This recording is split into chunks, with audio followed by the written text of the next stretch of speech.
इस समय हम वुलर लेक पर हैं और वुलर लेक को नेविगेट करने के लिए एक बोट में ये जर्नी कर रहे हैं. The Wular Lake is the second largest freshwater lake in all of Asia, and it's a key component of the now suspended Indus Water Treaty between India and Pakistan. India has suspended it in response to the Pahalgam terror attack and Pakistan's role in that attack. जिस दिन हम यहाँ मौजूद हैं, उसी दिन पाकिस्तान की तरफ से एक वॉर मॉन्गरिंग बयान आया है और वो बयान ये है कि पाकिस्तान ने धमकी दी है कि अगर इंडिया ये कोशिश करती है कि वो किसी भी स्ट्रक्चर को बनाने की कोशिश करती है जो कि वाटर का फ्लो पाकिस्तान में जाने से रोकने की कोशिश करे या उसको कम करने की कोशिश करे, then Pakistan will strike that structure. This is the open, aggressive threat that has come from a rattled Pakistan as India looks at military options against Pakistan along with non-military. And the most significant non-military action that India has taken is the decision to hold the Indus Water Treaty in abeyance. Water today is part of the arsenal. It is a weapon by India against Pakistan, and it is, some say, the most effective weapon. मैं दिखाना चाहती हूँ Wular lake का एक दृश्य आपको दिखाना चाहती हूँ. दूर दूर तक तो आज आपको यहाँ कोई नजर नहीं आएगा, पर मैं आपको बताना चाहती हूँ कि इस लेक पर एक तुलबुल नेविगेशन प्रोजेक्ट है, बहुत जरूरी प्रोजेक्ट है जो पहले भी एक बोन ऑफ कंटेंशन रह चुका है बिटवीन इंडिया एंड पाकिस्तान. दूसरी जो जरूरी बात है, और मैं बोलूंगी अब हमारे जो बोट वाले भैया है कि थोड़ा हम आगे चलते हैं अब तेजी से. दूसरी जो इम्पोर्टेंट बात है वो ये है कि जम्मू और कश्मीर के जो लोग हैं वो हमेशा ही इस ट्रीटी के खिलाफ रहे हैं और जम्मू और कश्मीर असेंबली में एक रेजोल्यूशन भी पास हुआ है, यूनानिमस रेजोल्यूशन. सभी पार्टीज ने उसका सपोर्ट किया कि इस ट्रीटी को अब स्क्रैप कर दीजिए, रद्द कर दीजिए. और आज हम उस मुकाम पर हैं, उस क्रॉस रोड पे हैं जहां पे इंडिया ने ये ट्रीटी को सस्पेंड किया है. इस ट्रीटी के अंतर्गत 6 रिवर्स की पानी की बात है, लेकिन उसमें जो जरूरी रिवर्स है इंडस, झेलम और चिनाब, उनके बारे में हम बात करते हैं क्योंकि उनका फ्लो पाकिस्तान में जाता है and it can directly impact in a sense the agricultural economy of Pakistan. अब मैं दिखाना चाहती हूँ आपको यहाँ से हमारे जो लोकल एक्सपर्ट्स हैं वो भी हमारे साथ इस जर्नी में निकले हैं. वुलर लेक पर हम आज हैं और मेरे साथ भी एक लोकल एक्सपर्ट है, एक लोकल यहाँ कम्युनिटी लीडर है और दूसरे शिकारे में भी आपको नजर आएंगे जो यहाँ के लोकल कम्युनिटी के लोग हैं. उनका क्या कहना है इस ट्रीटी को लेकर, याद दिलाते हुए कि कश्मीर के लोग हमेशा ही, जम्मू कश्मीर के लोग हमेशा ही इस ट्रीटी के खिलाफ रहे हैं. आपका नाम सर? जी, मेरा नाम मैम मोहम्मद अब्दुल्ला पसवाल है और मैं एक सोशल एक्टिविस्ट के साथ साथ ट्राइबल लीडर भी हूँ. जी, जैसा कि मैम आपने कहा कि जो इंडस वाटर ट्रीटी हुई थी 1960 में, उसमें जो 6 रिवर्स हैं, इंडस है, झेलम है या सतलुज है या रवि है, रावी है, जो 3 जो है उनका ईस्टर्न हिस्सा और जो 3 है उनका वेस्टर्न हिस्सा है, पाकिस्तान की जानब जो जाता है.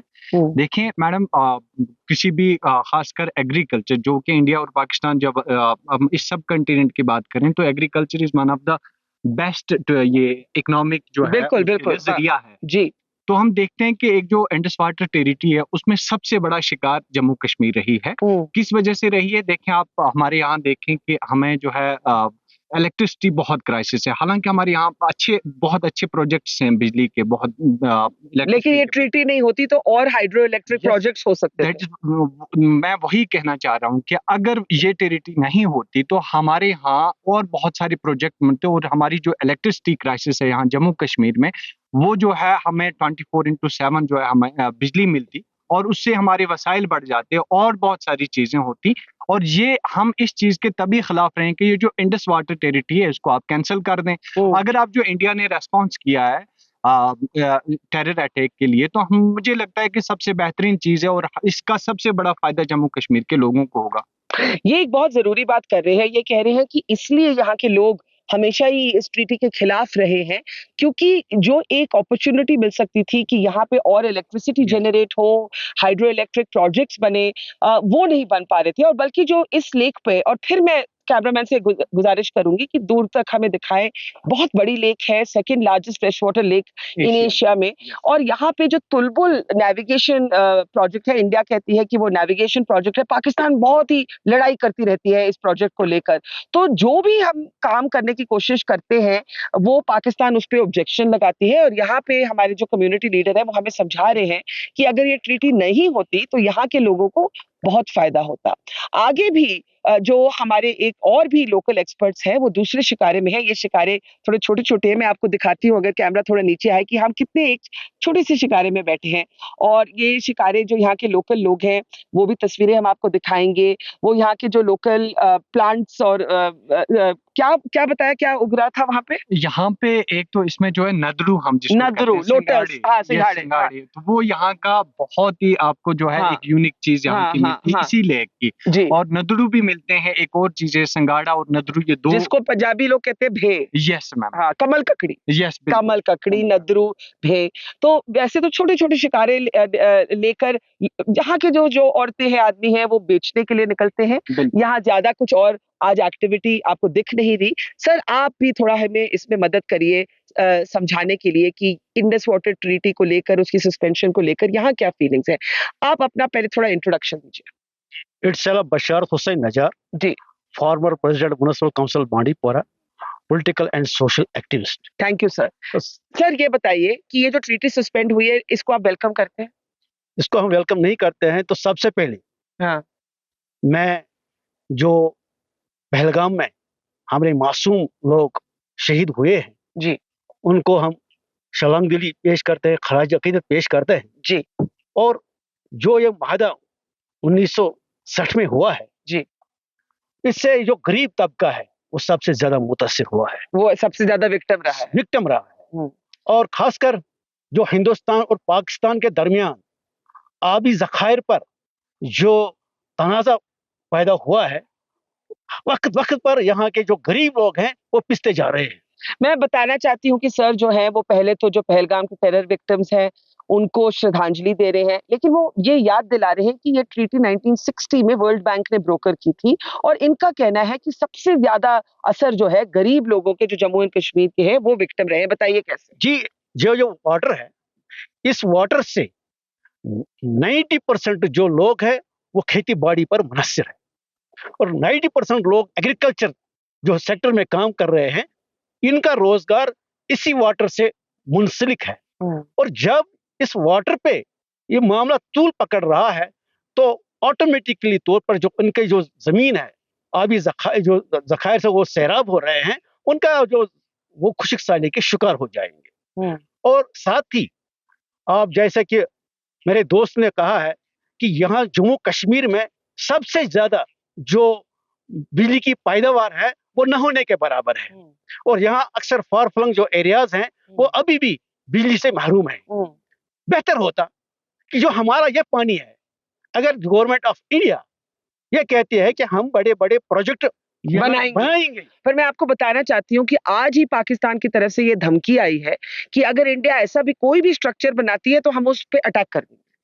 देखो, मैं ये नहीं कहती कि हमें उस पर कोई अटेंशन देना चाहिए, लेकिन वो इस तरह की धमकियां दे रहे हैं। धमकियां कहते हैं कि बात मुखालिफ से ना घबरा ए उकाब, ये तो चलते हैं तुझे ऊंचे उड़ाने के लिए। थोड़ा बताइए, समझाइए। इसमें यह है कि हमें दुश्मन की जो वो घरिश्ते हैं उनकी जानिब नहीं बढ़ना चाहिए, बल्कि अगर हमारा अज़म, हमारा इरादा है कि हम लोगों की इस पानी से लोगों की भलाई के लिए इसको इस्तेमाल करेंगे तो कश्मीर के लोग इसका स्वागत करेंगे, भरपूर सपोर्ट करेंगे। हाँ, अगर इस वाटर से किसान लोग परेशान होंगे, किसानों का रोजगार छिन जाएगा, किसानों के बच्चे भूख से मर जाएंगे, चाहे वो हिंदुस्तान के हों या पाकिस्तान के हैं, तो ये इंसानियत के खिलाफ है। ये आपने एक बात जरूरी कही और मैं अपने दर्शकों को समझाना चाहती हूँ कि भारत और पाकिस्तान के बीच में 4 जंग हो चुके हैं अगर कारगिल को मिलाएं। तो आप में शायद ये सवाल होगा कि ये ट्रीटी पहले कभी क्यों नहीं सस्पेंड हुई। वो इसलिए नहीं सस्पेंड हुई कि भारत में ये सोच थी कि Pakistan is an adversary, Pakistan state से हमें प्रॉब्लम है, पाकिस्तान के लोगों को दुख नहीं पहुंचना चाहिए। लेकिन पहलगाम में जो हुआ, जब भारत में ये एहसास हुआ कि Pakistan does not care, Pakistan में कोई फीलिंग नहीं है कि यहाँ के लोगों पे क्या असर पड़ रहा है, और आपने देखा कि किस तरह से एक एक इंसान को पॉइंट ब्लैंक शूट किया गया एंड रिलीजियस धर्म के बेसिस पे टारगेट किया गया, तो गवर्नमेंट में एक सोच आई कि अब पुरानी सोच बदलनी पड़ेगी, एक नई लाल लकीर, रेड लाइन जिसको कहते हैं, वो ड्रॉ करनी पड़ेगी। तो मैं ये भी पूछना चाहूंगी कि पहलगाम के हादसे के बाद यहाँ किस तरह का एक, जैसे कहते हैं ना कि कुछ चीजें ऐसी होती हैं उसके बाद कुछ वैसा नहीं रहता जैसा था, सब कुछ बदल गया। देखिए मैम, मैं आपको बताना चाहूँगा कि कश्मीर जो है, आप जानते हैं कि पिछले 35-40 सालों से किन हालात से गुज़र रही है। जी और उस हालात को नज़र रखते हुए हम आफ्टर 2019 या उससे 2014, जब भी आप कह रहे हैं, थोड़ी-सी नॉर्मलसी आई तो हमें जो है उम्मीद लगी। हमारे पास कुछ नहीं रहा था। हमारा रोज़गार इस टाइम आप देखेंगे कि कश्मीर में जो है unemployment at it is peak है। अब हमारे पास क्या रह गया था? ओनली टूरिज्म सेक्टर जो था, ये वाहिद हमारी बैकबोन थी कि जिसपे हमें मेरे जैसे नौजवान को भी नजर थी कि अब मैं इसी से ही अपनी कमाई कर सकता हूँ। और अब वो हिट हो गया। और अब देखें कि जो भी ये दुश्मनों ने, ये उन्होंने उन लोगों को नहीं मारा, ये हमारे रोजगार को मारा है, ये कश्मीरियत को मारा है, ये कश्मीर की इंसानियत को मारा है। देखें मैम, इस चीज की जिन अल्फाज में भी हम जो है मजम्मत करें वो कम है। हम उन लोगों के साथ हैं जो शहीद हुए हैं वहां, हम उनको, और हमारा जो टूरिज्म इन्होंने बर्बाद किया है। देखिए ना, ये कवर्डली जो अटैक किया गया है, इसका कोई नहीं साथ देगा। कश्मीर में तो आपको कोई नहीं साथ देगा। इसमें ये सबसे पहले हम पे जो है इसका जो है हमला हुआ है, उसके बाद टूरिस्ट पे हुआ है। हम तो ये समझते हैं। मतलब आपका ये कहने का मतलब है कि ये जो अटैक है, where 26 people, innocent people have been killed, 25 of them tourists, one पोनीवाला from Kashmir, ये एक सरासर कश्मीर पे हमला है क्योंकि टूरिज्म को मार दिया गया है alongside the horrific loss of lives, ये इनका कहना है।